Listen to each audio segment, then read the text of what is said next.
the first thing I would probably do is say, have you read them? Come to my classroom. Come watch me teach. Come see what these standards look like. Go look at what a kindergartner is able to do today. The new standards focus in for children, and they let us dig deeper. They let us hold them to higher standards, let us hold them to excellence. I mean, we all want the American dream for our kids. We all want them to have it better than what we had, and that's what the new standards allow us to do. I think a lot of the public and a lot of our policymakers just go on hearsay. They go on what they've heard about these standards. If you actually sit down and read them, they're beautiful. There's no way you could object to them. You could do nothing but admire them. And then, not just my room, go to another room, go to another state, and then watch what happens as more and more districts begin implementing these standards.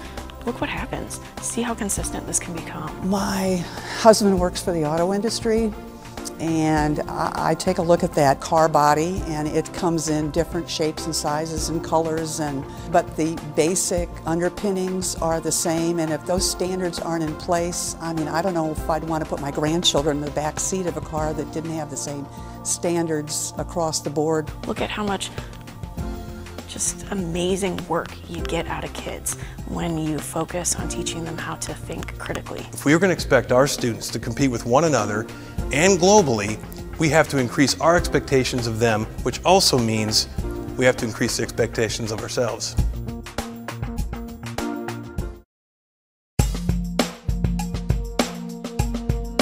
Higher standards are essential for anyone, and students especially, because we rise to whatever expectation is set for us. I am a firm believer in that. I really, really like the new standards, and one of the things is they are narrow and very, very deep, where our old standards were really broad and they were barely on the surface. The expectations for the new standards are the same for all students. It doesn't matter what family you come from, where you live, what language you speak, the expectations are the same, state by state, district by district.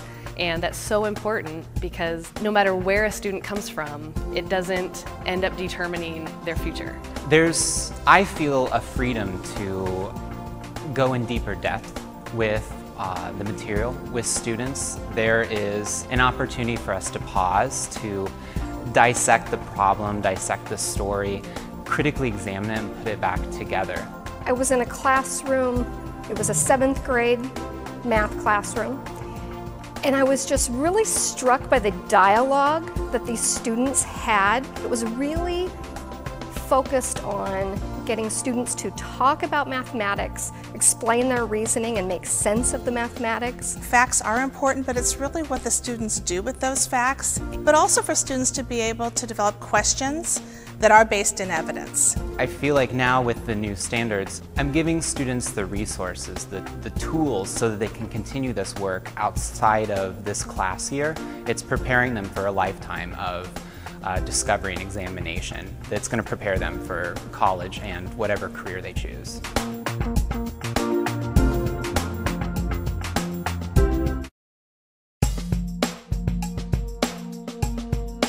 I think we're entering an era in education where we're really learning how to use analytics. And what we really want to see in those assessments is continuous growth. I have to ask myself, what standard is this addressing?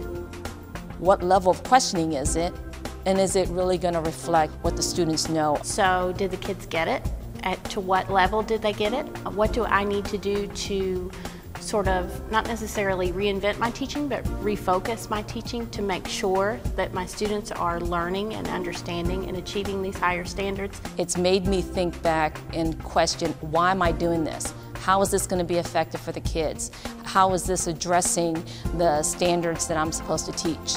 So for me, it's made me a better teacher because I'm able to reflect more. The daily assessment that I use in class gives me feedback on what I need to do next with the students.